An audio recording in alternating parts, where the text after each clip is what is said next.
మునుగోడు నియోజకవర్గ వాస్తవ్యుడు తారమల్ల లింగయ్య గారికి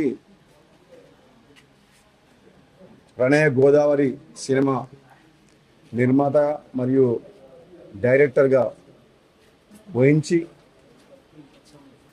ఒక మంచి సినిమా తెలుగు ప్రేక్షకులకు అందించినందుకు అభినందిస్తూ శుభాకాంక్షలు తెలియజేస్తూ సినిమా రంగంలో ఇంకా రాబోయే రోజుల్లో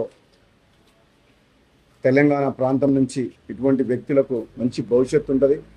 తప్పకుండా నా సహకారం కూడా లింగయ్య గారికి ఉంటుందని చెప్పేసి తెలియజేస్తూ తప్పకుండా ఈ సినిమా విజయవంతం కావాలని, ప్రేక్షకుల మన్ననను పొంది సక్సెస్ కావాలని, భవిష్యత్తులో కూడా ఇటువంటి సినిమాలు ఇంకా లింగయ్య గారి చేతుల మీదుగా నిర్మాణం చేపట్టాలని చెప్పి తెలియజేస్తూ మరొకసారి శుభాకాంక్షలు తెలియజేస్తున్నాను. Thank you.